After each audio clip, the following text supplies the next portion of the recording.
ሰላም እንዴት ናችሁ? ፍሬ ህይወት ዮሐንስ ነኝ። በአፍሪካ ቀንድ በተለይም በኢትዮጵያ በኤርትራና በሌሎች ጎረቤት ሀገራት መካከል እየተፈጠሩ ያሉ ኢኮኖሚያዊ፣ ማህበራዊና ፖለቲካዊ ጉዳዮችን በትንታኔ ይዤላችሁ ቀርባለሁ። በዛሬ ቆይታችን በሶስት አንኳር ጉዳዮች ላይ አብረን ቆይታ የምናደርግ ይሆናል።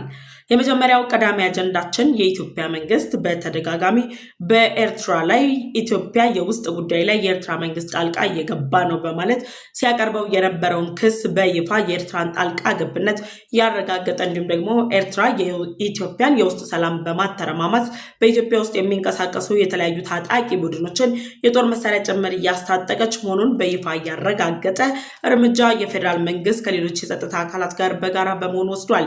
የኤርትራ መንግስትን የጦር መሳሪያ ድጋፍ በይፋ ያረጋገጠው የፌዴራል መንግስት እርምጃ ምን ይመስላል የሚለውን ጨምሮ በፌዴራል መንግስት ቁጥጥር ስር የዋሉ ከ56,000 በላይ ቁጥር ያላቸው የጦር መሳሪያዎችን በተመለከተ ዝርዝር ዘገባዎችን ይዤላችሁ ቀርቤያለሁ።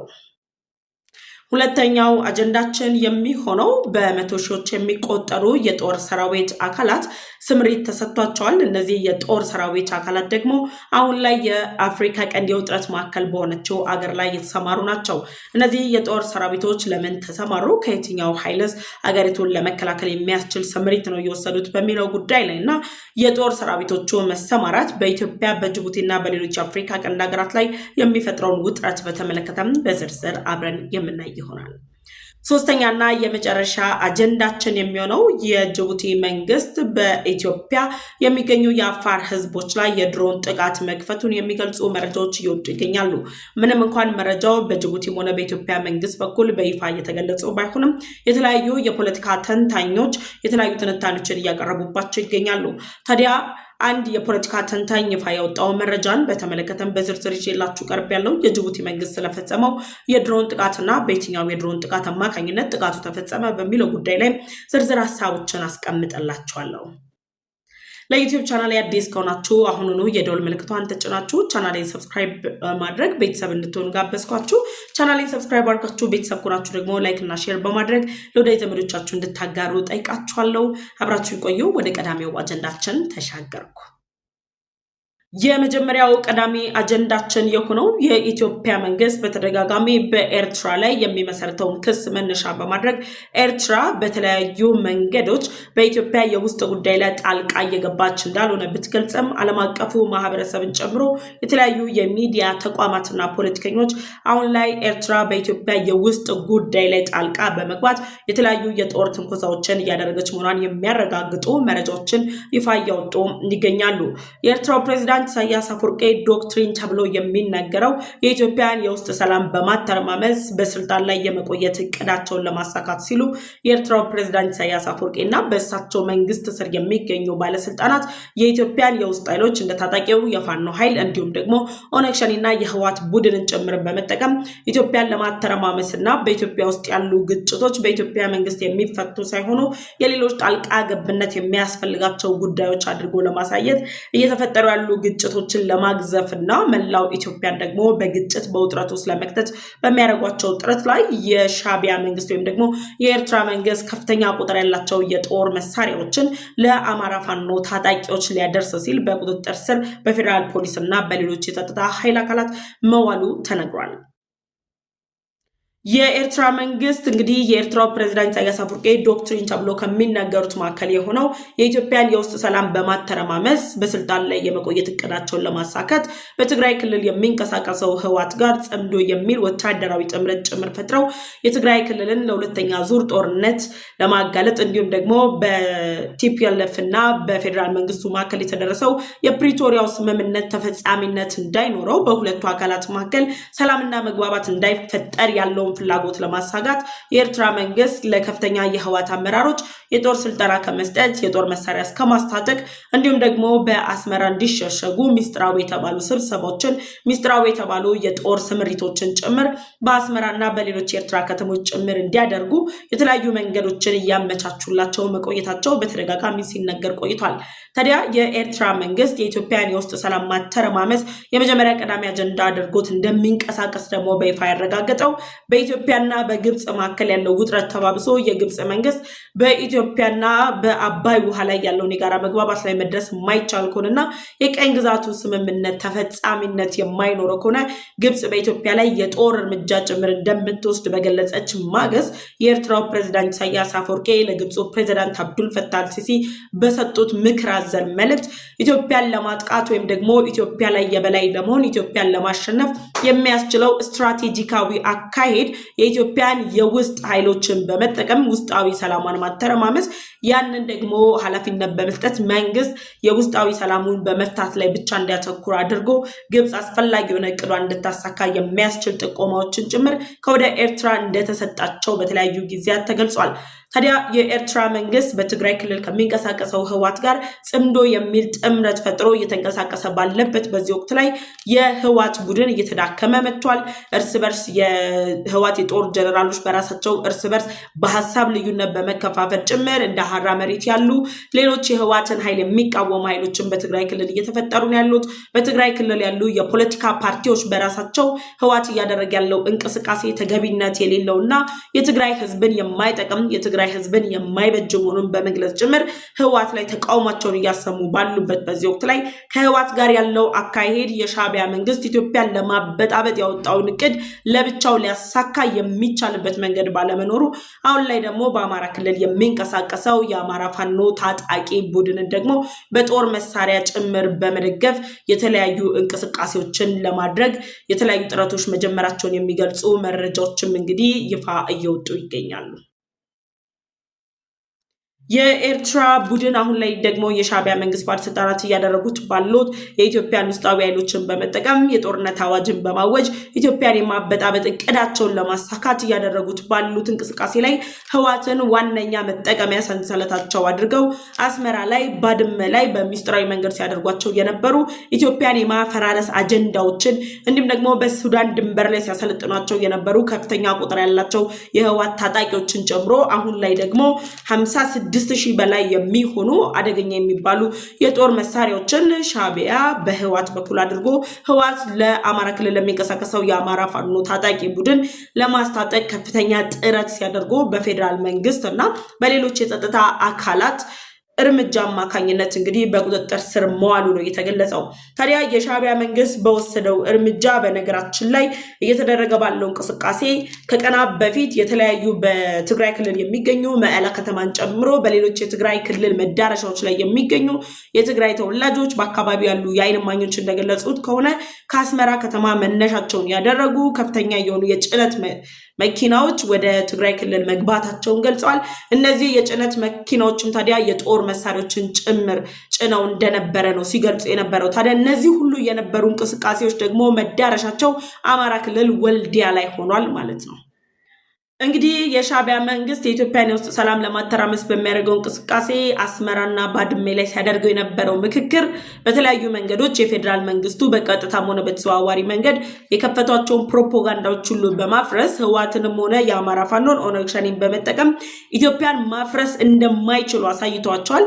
ከዛም በተጨማሪ ደግሞ የኢትዮጵያ መንግስት አሁን ላይ ድንበር ላይ እያደረገ ያለው እንቅስቃሴ በአሰብ ወደብ ላይ እየተደረጉ ያሉ እርምጃዎች የቀይ ባህሩ ጥያቄ ተከትሎ ኢትዮጵያ እየፈጠረች ያለችው የዲፕሎማሲ ጫና ከኢትዮጵያ ጋር የተለያዩ ሀያላን ሀገራት እየፈጠሩት ያለው ጥምረት በአሰብ ወደብ አቅራቢያ ላይ በሚገኘው የአፋር ድንበር ላይ ምንም አይነት እርምጃ ማድረግ ምንም አይነት እንቅስቃሴ ማድረግ እንደማይችሉ መረዳታቸውን ተከትሎ ከህዋትና ከፋኖ አመራሮች ጋር አስመራና ባድሜ ላይ በሚስጥራዊ መንገድ ሲያደርጉት የነበረውን ውይይት አሁን ላይ ወደ ተግባር ለመግባት የሚያስችል እንቅስቃሴ መጀመራቸውን በይፋ ያረጋገጠ ነው። ባድሜ ላይም ሆነ አስመራ ላይ በተደረጉ ውይይቶች እነዚህ ሶስት የኢትዮጵያ ጠላቶች በጋራ በመሆን የመከሩት ምክክር ቢኖር የኢትዮጵያን መንግስት ማዳከም ብቻ ሳይሆን መላው ኢትዮጵያን የማተረማመስ አጀንዳ ይዘው ወደ አላስፈላጊ ጦርነት ውስጥ እንዴት መግባት እንደሚቻል ነው የተወያዩት። በዛ ውይይታቸው ላይ ደግሞ ታማኝ ያልሆኑ ጀነራሎች ስምሪት በመውሰድ ይህንን እቅድ ማሳካት የማይችሉ ጀነራሎችን ለይተዋል።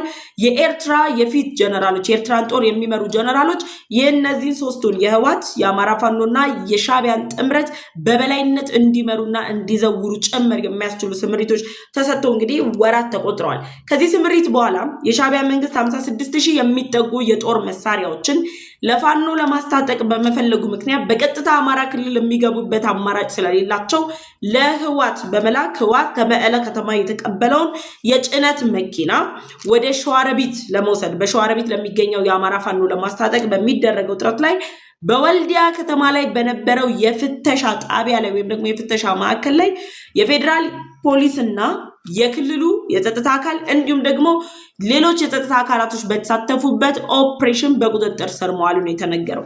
በጣም የሚያስገርመው ነገር ኢትዮጵያ በእኛ ላይ ጦርነት ከፍታብናለች ያሉት የኤርትራው ፕሬዝዳንት ኢሳያስ አፈወርቂ እንግዲህ 48 ሰዓት እንኳን አልሞላቸው ቃለ መጠይቅ አድርገው ኢትዮጵያ በኤርትራ ላይ ጦርነት ከፍታለች፣ የውስጥ ኃይሎችን በመጠቀም ኤርትራን ለማበጣበጥ እየሰራች ነው፣ የጦር ትንኮሳ እያደረገችብን ያለችው ሀያላን ሀገራትን ተደግፋ ኢትዮጵያ እኛን ልታጠቃ ነው፣ ልትወረን ነው የሚል አይነት እንቅስቃሴ ከሀገር ውስጥ ፖለቲከኞች ጨምሮ እስከ ተለያዩ ሀገራት የሚኖሩ ዲያስፖራዎችን ጭምር በማሳተፍ ኤርትራ ዘመቻ በከፈተችበት በኢትዮጵያ ውስጥ ጉዳይ ላይ ጣልቃ እየገባው አይደለም እያለች ባለችበት በዚህ ወቅት ላይ እንግዲህ በሸዋሮቢት የሚገኘው የአማራ ፋኖን ለማስታጠቅ 56000 የሚሆኑ የጦር መሳሪያዎችን ከመቀለ ከተማ ወደ ወልዲያ ለማሸጋገር ባለበት ሂደት ላይ ነው ወልዲያ ላይ ተያዘው። እነዚህ 56000 የጦር መሳሪያዎች በቁጥር ስናስቀምጣቸው 41999ዎቹ ክላሽ ጥይት፣ 14000 የሚሆኑት ብሬን ጥይት፣ 800 የሚሆኑት ዲሽቃ ጥይት ናቸው።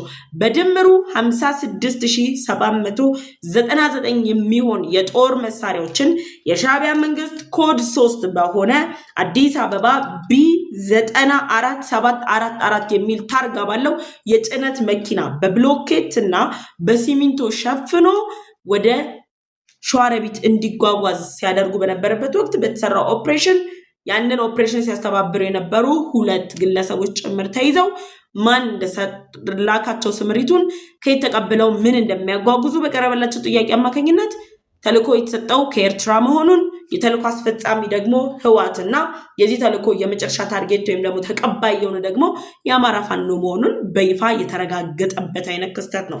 ከነዚህ እንቅስቃሴዎች በስተጀርባ የኤርትራው ፕሬዝዳንት ኢሳያስ አፈወርቂ ምን እያደረጉ ነው? ኢትዮጵያ አሁን ላይ በዓለም አቀፍ ደረጃ እየተነገረ ባለው ሁኔታ ምንም እንኳን የቀይ ባህር ጥያቄ ካነሳች በኋላ በአፍሪካ ቀንድ ያሉ ሀገራት በሙሉ ትኩረታቸውን ኢትዮጵያ ላይ አድርገው እንደ ግብፅ፣ እነ ጅቡቲ፣ እነ ሱዳንና ኤርትራ ኢትዮጵያ ሰላም እንዳትሆን ቢሰሩ በቀጠናው ከሚገኙ ሀገራት አንጻራዊ ሰላም ያላት፣ የተሻለ ኢኮኖሚ ያላት፣ ፖለቲካዊ ብልጫን የወሰደች፣ ዲፕሎማሲያዊ ብልጫን የወሰደች ሀገር መሆኗን ተከትሎ የኤርትራው ፕሬዝዳንት ኢሳያስ አፈወርቂ ከአሜሪካ ጋር ያሉበት ውጥረት፣ ከሌሎች ሀገራት ጋር ያሉበት ውጥረት ኤርትራ በተደጋጋሚ ከኢትዮጵያ ሲቀርብባት የነበረውን የውስጥ ኃይሎችን በመጠቀም ትንኮሳ እያቀረበች ነው የሚለውን ክስ ውድቅ ስታደርግ ቆይታ አሁን ላይ ግን ልትዋሽ በማትችለው ልትሸሽ በማትችለው ሁኔታ እጅ ከፍንጅ ተይዛለች። እንግዲህ ከወራት በፊት የኢትዮጵያ የውጭ ጉዳይ ሚኒስትር ዶክተር ጌዲዮን ጢሞቴዎስ በሰጡት መግለጫ ላይ እንደሰጡት ከሆነ የኢትዮጵያ የመታቀብ ጊዜዋ ያበቃል። ይህ ማለት ኤርትራ የኢትዮጵያን የውስጥ ሰላም ለማወቅ ከህዋት ጋር ከአማራ ፋኖ ጋር ከኦነግ ሸኔ ጋር ተጣምራ የጦር እርምጃ የጦር ትንኮሳ እያደረገች ያለችበትን ሁኔታ ኢትዮጵያ የምትታገሰው ሉዓላዊነቷና ብሔራዊ ክብሯን እስከምትነካ ድረስ ነው። ግን ምን አሉ? የሚያበቃበት ጊዜ አለው ሲሉ ኢትዮጵያ በይፋ ጦርነት አውጃብናለች ብሏል። እናንተ እየሳማችሁን አይደለም እኮ እየሳሙን አይደለም። ኤርትራው ፕሬዝዳንት ይሄ ከጦር ትንኮሳ የተናነሳለም 56000 ያክል የጦር መሳሪያ ለፋኖ ማስታጠቅ ማለት በአማራ ክልል ያለው ጦርነት ይቀጥል ደኔ የጦርነት ከተቻለ አድማሱ ይስፋ የሚል ሐሳብ ያለው ነው። ይሄን አድማስ በማስፋት ኢትዮጵያ አለመረጋጋት ውስጥ ስትሆን የኤርትራው ፕሬዝዳንት ኢሳያስ አፈወርቂ በስልጣን የመቆየታቸው ድል ከፍተኛ ነው። ይሄ ማለት ከጎረቤት ሀገር ኢትዮጵያ ጋር ሲያወዳድሯት ኢትዮጵያ የጦርነት ቀጠና ነች እያሉ እድሜያቸውን ሙሉ በአመት አንዴና ሁለቴ ሲሰጡት የነበረውን ኢንተርቪው በኢትዮጵያ የውስጥ ጦርነቶችን በማስቀጠል በአመት 4 እና 5 ያድርገውብን የማያልቀው ይሄ ንትርክ የሚመስለው ንግግራቸውን ሊያስቀጥሉብን። በጣም ያስገረመኝ ነገር ደግሞ ኢትዮጵያ የጦር ትንኮሳ እያደረገችብን ነው ማለታቸው ብቻ ሳይሆን ኢትዮጵያ በሱዳን የውስጥ ጉዳይ ላይ ጭምር ጣልቃ በመግባት የሱዳን የእርስ በርስ ጦርነት መነሻ ምክንያት በኢትዮጵያ ያለው ውስጣዊ ውጥረት ነው። በኢትዮጵያ ውስጥ ያሉ ውስጣዊ ግጭቶች ናቸው የሱዳን የእርስ በርስ ጦርነት መነሻ የሆኑትና የሱዳን የእርስ በርስ ጦርነት እንዲገነፍል ያደረጉት ብለው የከሰሱት ራሳቸው የኤርትራው ፕሬዝዳንት ኢሳያስ አፈወርቂ ለሱዳን ሰላም ቢመኙ ለጀነራል አልቡርሃን ሰላም ቢመኙ ኖሮ የአማራ ፋኖን አያስታጥቁትም ነበር። ራሳቸው ምን አሉ? የኢትዮጵያ የውስጥ ኃይሎች ጋር የተፈጠረው ግጭት ነው ለሱዳን ሰላም ማጣት ምክንያት ብለው ከሰው ደግሞ ለአማራ ፋኖ እንግዲህ 56,000 ነው የሚያክል የጦር መሳሪያ ማስታጠቅ። በእርግጥ እርሳቸው ከየትም አያመጡትም። እነ ግብጽ ናቸው እነ ሱዳን ናቸው ሊረዷቸው የሚችሉት። ከዛ ውጪ ከየመን ሁቲ ጋር ከኢራን ጋር ባላቸው ግንኙነት ሊያገኙት ይችላሉ። ግን እንደኔ አሁን ሊሆን የሚችለው የአማራ ፋኖን ከማስታጠቅ ይልቅ ቆም ብለው ማሰብ። ምክንያቱም የአማራ ፋኖን 56,000 የጦር መሳሪያ እያስታጠቁ ባሉበት ሂደት ላይ ነው እኮ ቁልፍ የሆኑ የአማራ ፋኖ መሪዎች እጅ እየሰጡ ከመንግስት ጋር የሰላም ስምምነት ላይ እየደረሱ ያሉት። ስለዚህ በጽምዶ ያልተሳካለት የሻዕቢያ መንግስት በአማራ ፋኖ ይሳካልኛል ብሎ የሚያደርገው ጥረት ከጽምዶ አለመማር ነው። በእርግጥ በህወሓት አመራሮችና በሻዕቢያ አመራሮች መካከል መተማመን የለም። እርስ በርስ አይተማመኑም። እርስ በርስ የመቀባበል ችግር አለባቸው። ግን ቢሆንም የኢትዮጵያን የውስጥ ሰላም በማተራመስ በስልጣኑ ወንበሬ ላይ ቀጥላለሁ ብለው ያሰቡት የኤርትራው ፕሬዝዳንት ኢሳያስ አፈወርቂ 56,799 የሚያክል የጦር መሳሪያ ለአማራ ፋኖ ከሚያስታጥቁ ይልቅ ራስዎት ቢታጠቁት የተሻለ ነበር የሚሆነው። እኛ በውስጥ ጉዳያችን ማንም ጣልቃ ሊገባ አይችልም። የአሜሪካ የአፍሪካ ጦር እዝ አዛዥ የሆኑት ጀነራል አንደርሰን ከነ ጀነራል ጻድቃን ገብረትንሳኤና ከአቶ ጌታቸው ረዳን ጨምሮ ሌሎች ከፍተኛ የኢትዮጵያ መንግስት ባለስልጣናት እንዲሁም የተለያዩ ፖለቲካ ፓርቲ አመራሮች በተገኙበት መድረክ ላይ በኢትዮጵያ የውስጥ ጉዳይ ላይ አሜሪካ ጣልቃ እንድትገባ የሚል ሀሳብ ሲያቀርቡ የተሰጣቸው ምላሽ ምንድነው? ኢትዮጵያ የራሷን የውስጥ ጉዳይ የመፍታት አቅሙም ችሎታውም ፍላጎቱም እንዲሁም ደግሞ እያደረገችው ያለችው መሆኑን ተከትሎ አሜሪካ ትኩረቷን የውስጥ ችግሩን መፍታት ያልቻለው የነ ኢሳያስ አፈወርቂና የአብዱል ፈታህ የአልቡርሃን የአልሲሲ አሻንጉሊት የሆነው የጀነራል አልቡርሃንን ጦር ሄዳችሁ የነሱን ሰላም አውርዱ የሚል ምላሽ ተሰጥቷቸዋል። ስለዚህ ኤርትራው ፕሬዝዳንት ኢሳያስ አፈወርቂ ኢትዮጵያ እየተነኮሰች ነው፣ የጦር እርምጃ ልትወስድብኝ ነው እያላችሁ የምታቀርቡት ክስ ኢትዮጵያ ከወራት በፊት በውጭ ጉዳይ ሚኒስትሯ በኩል ኤርትራ የኢትዮጵያን የውስጥ ኃይሎች በመጠቀም የጦር ትንኮሳ እያደረገች ነው ብለው ያቀረቡትን ክስ በይፋ ያረጋገጠ በይፋ ያሳየ ስለሆነ ትኩረታችሁን በሙሉ በውስጥ ጉዳያችሁ ላይ ብታረጉ የተሻለ ነው ለማለት እወዳለሁ። እናንተ ሀሳብ አስተያየታችሁን ኮሜንት ሴክሽን ላይ አሳውቁኝ። ወደ ሁለተኛው አጀንዳ ተሻገርኩ። ሁለተኛው አጀንዳችን የሆነው የአፍሪካ ቀንድ እንግዲህ አሁን ላይ ሙሉ ለሙሉ ትኩረቱ በኢትዮጵያ ላይ ነው። ከኢትዮጵያ ጋር ደግሞ ጠንካራ የሚባል ግንኙነት ያላቸው ሀገራት በሙሉ በነ ግብጽ፣ በነ ኤርትራ፣ በነ ሳውዲ፣ በሌሎች የኢትዮጵያን እድገት በማይፈልጉ ሀገራት ውስጥ ኢላማ ውስጥ እንዲገቡ ያደረጋቸው አይነት ጊዜ ላይ ደርሰናል። የአፍሪካ ቀንድ ውጥረት አሁን ላይ ከኢትዮጵያ ከዛ ደግሞ ወደ ራስ ገዟ ሶማሊላንድ ላይ ፊቱን አዙሮ ራስ ገዟ ሶማሊላንድ ላይ ኢትዮጵያን ጭምር በማካለል ነው እንግዲህ ውጥረቱ እየተፈጠረ ያለው። የራስ ገዟ ሶማሊላንድ መንግስት የሉዓላዊ ሀገርነት እውቅና ከእስራኤል አግኝቷል። ደግሞ የእስራኤል መንግስት ከፍተኛ ህዝብ ቁጥር ያላት በዓለም ላይ ከሚገኙ አያል ሀገራት መካከል ከሆነችው ህንድም ጭምር ደግሞ ለራስ ገዟ ሶማሊላንድ የሉዓላዊ ሀገርነት እውቅና እንድትሰጥ ጭምር ጠይቀዋል። እንግዲህ ህንድ ደግሞ እውቅናውን ለመስጠት ዳርዳር እያለች መሆኑን የተነገረው። በዚህ ሁሉ ሂደት ውስጥ ወይ እውቅናውን ሰጣለሁ ወይ አልሰጥም ያለችው ኢትዮጵያ ምላሽ ባለመስጠቷ ምክንያት የሶማሊያ ኢላማ ውስጥ ገብታለች። እነ ግብጽና እነ ኤርትራ እነ ጅቡቲም ይሄን እቅድ ኢትዮጵያ ተደግፈዋለች እያሉ ይገኛሉ። የሆነው ይሁንና የሶማሊያው ፕሬዝዳንት ሐሰን ሼክ መሐመድ ለራስ ገዟ ሶማሊላንድ የሉዓላዊ ሀገርነት እውቅናን የሰጠችው እስራኤል ይህንን እውቅና ከሰጠችው በኋላ ራስ ገዟ ሶማሊላንድ እየፈጠረች ያለችው አቅም እያገኘች ያለችው ዲፕሎማሲያዊ ተሰሚነት እና አሜሪካ እና እንግሊዝ ሌሎች ሀገራት ጭምር የሉዓላዊ ሀገርነት እውቅና ሊሰጧት ዳርዳር ማለት መጀመራቸውን ተከትሎ ሶማሊያ ግብጽና ቱርክንና ሌሎች የአረብ ሀገራትን አሳትፌ በራስ ገዟ ሶማሊላንድ ላይ የጦር እርምጃ ወስዳሉ አሉ ፕሬዝዳንት ሐሰን ሼክ መሐመድ።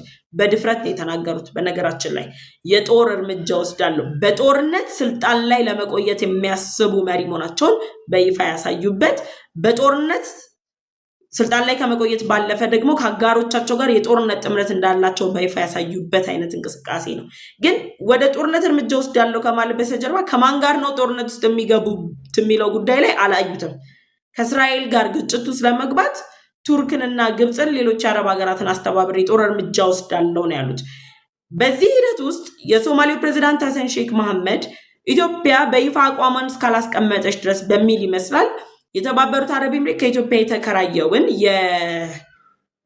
የአውሮፕላን በሶማሊያ አየር ክልል ውስጥ እንዳይበር ከልክሏል። ከተባበሩት አረብ ኤምሬት ጋር ኦፊሻል ግጭት ውስጥ ነው የገቡት። በቃ የተባበሩት አረብ ኤምሬትና ሶማሊያ መካከል የነበሩ የወደብ ስምምነቶችን የሶማሌው ፕሬዚዳንት ሀሰን ሼክ መሐመድ አቋርጠዋል። ያን ከማቋረጥ ባለፈ ደግሞ ከተባበሩት አረብ ኤምሬት ጋር የሚያብሩ የአፍሪካ ቀንድ ሀገራት ላይም ፊታቸውን አዙረዋል። ከወራት በፊት ደግሞ የዚህ ተቃራኒ አዲስ አበባ በተደጋጋሚ መጥተው ከጠቅላይ ሚኒስትር ዶክተር አብይ አህመድ ጋር መክረዋል። ከኢትዮጵያ ጋር የተሻለ ዲፕሎማሲን ለመፍጠር ጥረት አድርገዋል። እንዲህ ያለ ባለበት በዚህ ወቅት ላይ ራስ ገዟ ሶማሊላንድ በይፋ ባወጣችው መግለጫ ራሴን ከምንኛውም አይነት ጥቃት ለማዳን የመከላከል እርምጃ ወስዳለሁ፣ የአፍሪካ ህብረትን ቻርተር በጣሰ መልኩ ሶማሊያ እርምጃ የምትወስድ ከሆነ መከላከል እርምጃን ወስዳለሁ ብላ መግለጫ አውጥታ ነበር። ያ መግለጫ ካወጣች በኋላ አዲስ ወታደራዊ ስምሪት ሶማሊላንድ ማውጣቷ እየተነገረ ይገኛል። የሶማሊላንድ መንግስት በይፋ ባወጣው መግለጫ እንደሆነ ከሆነ አሁን ላይ በተደረገው ወታደራዊ ስምሪት 100,000 የሚሆኑ የራስ ገዟ ሶማሊላንድ ወታደሮች ወደ ስምሪት ገብተዋል፣ ወይም ደግሞ ወታደራዊ አቅጣጫ ተሰጥቷቸው የሀገራቸውን ዳር ድንበር ለማስጠበቅ እንቅስቃሴ ጀምረዋል። ከነዚህ መካከል 40,000 የሚሆኑት የመጠባበቂያ ኃይል ናቸው። እነዚህ ስምሪቶች የተሰጠበት 100,000 የሚሆነው የራስ ገዟ ሶማሊላንድ ሰራዊት ስምሪት ከመሰጠት በተጨማሪ ደግሞ የሶማሌ መንግስት በራስ ገዟ ሶማሊላንድ ላይ አንዲት እንኳን እርምጃ አይደለም እርምጃ የሚመስል አይነት ጥቃት ከከፈተ የተባበሩት አረብ ኤምሬት እስራኤልን ጨምሮ አሜሪካ በበርበራ ወደብ ላይ ወታደራዊ ምሽግ ለመገንባት እየተንቀሳቀሰች ያለችው ሀገር እርምጃ እንደምትወስድባቸው የታወቀ ነው። ስለዚህ በዓለም ላይ ከሚገኙ ውጥረቶች ሁሉ ሀያላኖቹን በአንድ ያሰለፈ ከሀያላኖቹ በተቃራኒ ደግሞ የደካሞች ስብስብ ተሰብስበው ያለ አሜሪካ ያለ እስራኤል ይሁንታ መኖር የማይችሉ መቀጠል የማይችሉ ሀገራት በአንድ ጎራ ላይ ተሰልፈው ራስ ገዟ ሶማሊላንድ ላይ ጦራችንን እናዘምታለን ማለታቸው አጣብቂኝ ውስጥ ነው ያስገባቸው። የራስ ገዟ ሶማሊላንድ ውጥረት አሁን ላይ ለምን ከፍተኛ የሆነ ግምት ተሰጠው ወይም ደግሞ ትኩረት ተሰጠው ካላችሁ የራስ ገዟ ሶማሊላንድ ሉዓላዊ ሀገርነት እውቅና ማግኘት ኢትዮጵያ የምትባለን ሀገር ወደ ቀይ ባህር ይመልሳታል። ከዛ ባለፈ ከኢትዮጵያ ጋር አጋርነት ያላቸው እነ እስራኤልና አሜሪካ ለኢትዮጵያ ይሁንታ ስላላቸው የባህር በር ጥያቄ ኢትዮጵያ የባህር ኃይሏን የጦር ቤዝ ጭምር በርበራ ወደብ ላይ ልትገነባ ትችላለች የሚለው ሐሳብ ግብፅንም ሆነ ሶማሊያን አስደንግጧቸዋል። ደን የራስ ገዟ ሶማሊላንድ መንግስት 100,000 የሚሆኑ ወታደሮቹን ሲያሰማራ ግብፅ በተቃራኒው 10,000 የሚጠጉ የጦር ኃይሎቿን የጦር አመራሮቿን ጨምራ ሶማሊያ ውስጥ ለማሰማራት የሚያስችል እንቅስቃሴ እያደረገች ነው ያለችው።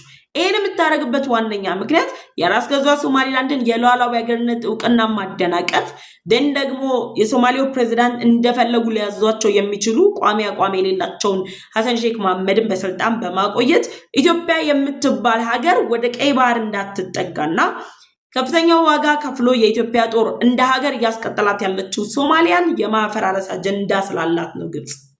ከግብፅ ጀርባ ደግሞ እያጨበጨበች ያለች ጅቡቲና ኤርትራ የሚባሉ ሀገር አሉ። እነዚህ ሁለቱ ሀገራት የግብፅን የተዘረዘርኩላችሁን ተልእኮዎች ተቀብለው ኢትዮጵያ የምትባለው ሀገር ላይ ዘመቻ ለመክፈት ነው እንግዲህ የግብፅ ጦር ከ10,000 በላይ የሚሆን የጦር አቅሙን ወይም ደግሞ የጦር ሰራዊቱን በሶማሊያ እንዲሰማራ ያደረገው እንዲሰማሩ እየተደረገ ነው ያለው። ልክ እነዚህ መረጃዎች ሲወጡ የሶማሌው ፕሬዚዳንት እርምጃ ወስዳለሁ ሲሉ ራስ ገዟ ሶማሊላንድ ሉዓላዊነቴን ማስከበር ደን ደግሞ መከላከል መብቴ በተባበሩት መንግስታት ድርጅት ቻርተር ላይ የተቀመጠ ነው። ስለዚህ ያን መነሻ አድርጋ ምን አደረገች? 100,000 የሚጠጉ የሰራዊት አካላትን ስምሪት ሰጥታ አሰማርታለች። እነዚህ ኃይሎች መካከል 160 ሻለቃዎች፣ ሜካናይዝድ ጦር ኃይሎች፣ የባህር ዳርቻ ጠባቂ በማደራጀት 100,000 በሚጠጋው ጦር ውስጥ እነዚህን አካታ ዳር ድንበሯን ለማስጠበቅ በተጠንቀቅ ቆማለች። ይህን የምታደርግበት ዋነኛ ዓላማ ምንድነው? መከላከል ነው።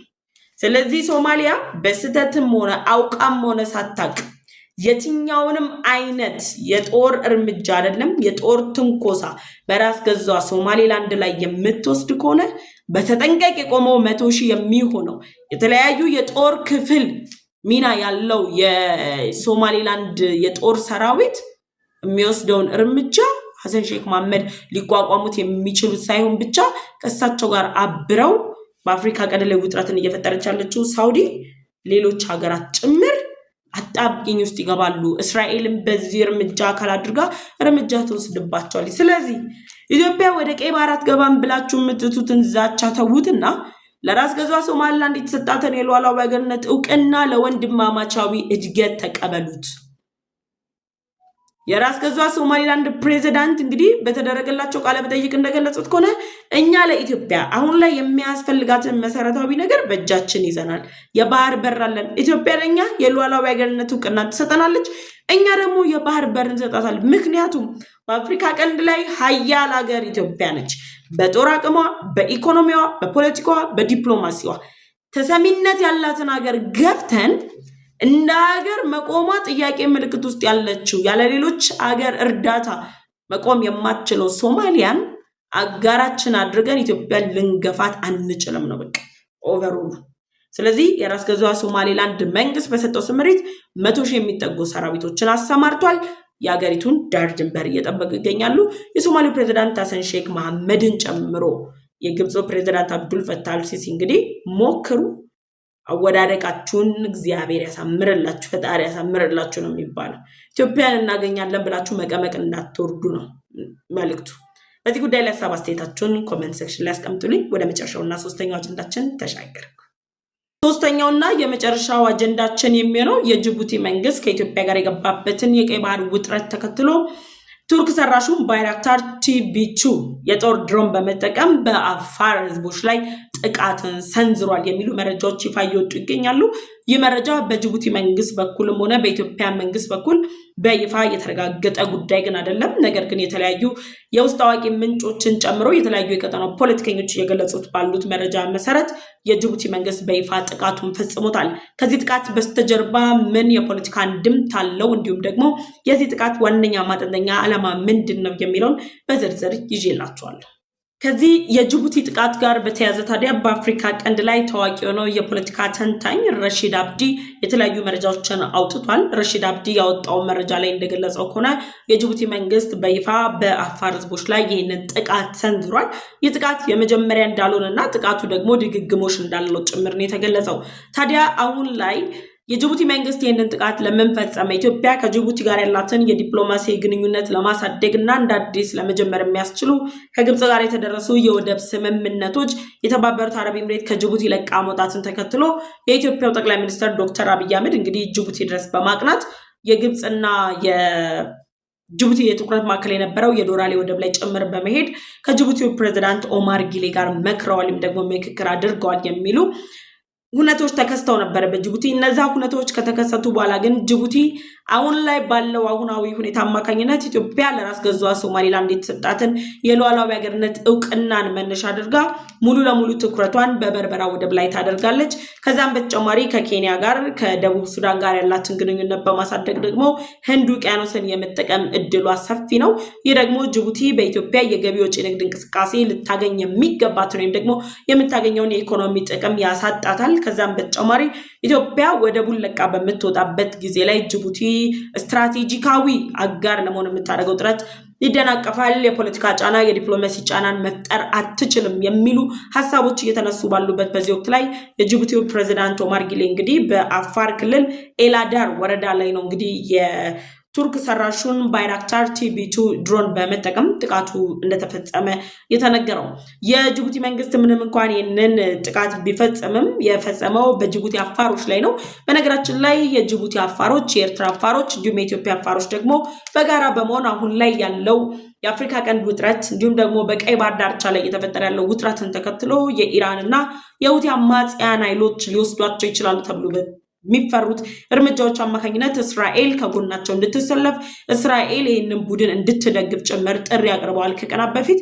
ታዲያ አሁን ላይ ባለው ሁኔታ የጅቡቲው ፕሬዚዳንት ኦማር ጊሌ ከጅቡቲ አፋሮች ጋር 80% በላይ የሚሆነው የጅቡቲ መሬት ባለቤት ከሆኑት 55% በላይ የሚሆነው የጅቡቲ ህዝብ ቁጥር አካል በሆኑት በእነዚህ ጅቡቲ አፋሮች ላይ እየወሰደ ያለው እርምጃ ምን ላይ ያጠነጠነ ነው ከተባለ የመጀመሪያው ጉዳይ የሚሆነው ለራስ ገዟ ሶማሊላንድ የተሰጠው የሉዓላዊ አገርነት እውቅናን ተከትሎ በኢትዮጵያና በራስ ገዟ ሶማሊላንድ መካከል የተደረሰው የወደብ ስምምነት ተፈጻሚነት እንዳይኖረውና ኢትዮጵያ ወደ ቀይ ባህር የምትወጣበትን አማራጭ በበርበራ ወደብ እንዳታገኝ ያለመ መሆኑ ነው እንግዲህ የተገለጸው።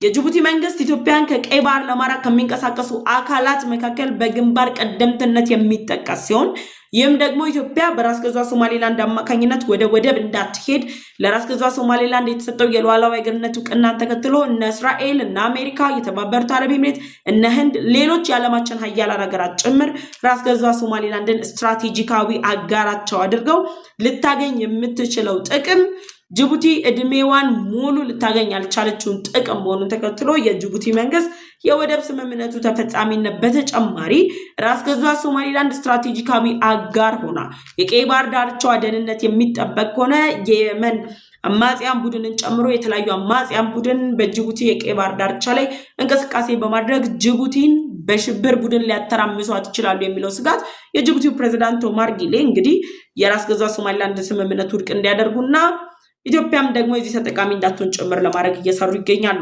በነገራችን ላይ ከዛ በተጨማሪ ሁለተኛው ሐሳብ የሆነው የጅቡቲ አፋሮች በተደጋጋሚ የጅቡቲው ፕሬዝዳንት ኦማር ጊሌ ላይ የመፈንቅለ መንግስት ለመፈጸም ከስልጣናቸው እንዲወርዱ ነፃ ዲሞክራሲያዊ የሆነ መንግስት እንዲገነባ ጥያቄን ያቀርባሉ። ባይዘ በኤርትራም ያሉት አፋሮች በጅቡቲም ያሉ አፋሮች መብታቸው ሳይከበርላቸው በተለያዩ ጥቃት ውስጥ የሚኖሩ ናቸው። በኢትዮጵያ ያሉ አፋሮች ደግሞ በተቃራኒው መብታቸው ተከብሮላቸው ኢትዮጵያ ያለ አፋር ምንም ናት፣ አፋር ያለ ኢትዮጵያ ምንድነው በሚል ደረጃ የአፋር ህዝብ የኢትዮጵያዊነት መገለጫ እንደሆነ ጭምር በሚገለጽበት በዚህ ሁኔታ ላይ የጅቡቲና የኤርትራ አፋሮች ግን ከፖለቲካው ከኢኮኖሚው ከሁሉም ነገር ተገለው የተለያዩ ጫናዎች እየደረሱባቸው ነው ያሉት። ስለዚህ የጅቡቲ አፋሮች በጋራ በመጣመር ከኤርትራ የቀይ ባህር አፋሮች ጋር በጋራ በመሆን ምንድን ያሉት የመፈንቅለ መንግስት እርምጃ በአምባገነናዊ ፕሬዝዳንታቸው ኦማር ጊሌ ላይ በመውሰድ ጭምር የጅቡቲው ፕሬዝዳንት ኦማር ጊሌን ከስልጣን አስወግደው ነፃ መብታቸውን የሚያከብርላቸው ዲሞክራሲያዊ መንግስት እንዲመሰረት ካላቸው ጥረት የተነሳ ነው እንግዲህ የጅቡቲ መንግስት የመፈንቅለ መንግስት እንዳይካሄድበት የወደብ ስምምነቱ እንዳይጸና ኢትዮጵያ ወደ ቀይ ባህር እንዳትገባ በሚል አማካኝነት ባይራክታር TB2 ቱርክ ሰራሽ ድሮንን በመጠቀም ጥቃቱን የፈጸመባቸው። የጅቡቲ መንግስት ይህንን ጥቃት ሲፈጽም ለምን ፈጸመ? ጅቡቲ የትኛውም አካል ያጸፋ ምላሽ ቢሰጣት ልትቋቋም የምችልበት አቅም እንደሌላት እየታወቀ ይህን ጥቃት ለምን ፈጸመች ካላችሁ ቱርክ፣ ግብጽ፣ ኳታር እና ፓኪስታንን ከጀርባዋ ተማምና ነው። እነዚህ ሀገራትን እንዴት ተማመነቻቸው? የራስ ገዟ ሶማሊላንድ ስምምነት ወይም ደግሞ የተሰጣት የሉዓላዊ አገርነት እውቅና እንዳይሳካ ከሚሰሩ ሀገራት መካከል እነዚህ ቀዳሚዎቹ ናቸው። ከፊት እየዘወሩ ያሉት እነዚህ ናቸው። እነዚህ ሀገራት ጅቡቲ ላይ እስራኤልም እንበል ኢትዮጵያም እንበል አሜሪካም እንበል እርምጃ የሚወስዱ ከሆነ በተናጠልም ሆነ በጣምራ በመሆን ያጸፋ ምላሽ ይሰጡልኛል በማለት ጅቡቲ እነዚህን ሀገራት ተማምና አፋሮቹ ላይ የድሮን ጥቃት ፈጽማለች። ስለዚህ የጅቡቲው ፕሬዝዳንት ኦማር ጊሌ የምርጫ ህግን በማሻሻል በፕሬዝዳንትነት ለመመረጥ ጥረት እያደረጉ ነው ያሉት። በቀጣይ ደግሞ እሳቸውን አንፈልግም የሚሉት ከ55% በላይ የህዝብ ቁጥራቸው አካል የሆኑት የጅቡቲ አፋሮችን ድምጻቸውን ለማፈንና ከስልጣን እንዳያወርዷቸው ለማድረግ በድሮን እየደበደቧቸው ነው ያሉት ነው እንግዲህ ረሺድ አብዲ የፖለቲካ ትንታኔውን ያስቀመጠው። በዚህ ጉዳይ ላይ ከኢትዮጵያ መንግስትም ሆነ ከጅቡቲ መንግስት በኩል የተባሉ ምንም አይነት አስተያየቶች የሉም። ነገር ግን የዓይን እማኞች በትክክል ጥቃቱ መፈጸሙን ገልጸዋል። በዚህ ጉዳይ ላይ ሀሳብ አስተያየታችሁን ኮሜንት ሴክሽን ላይ አስቀምጡልኝ።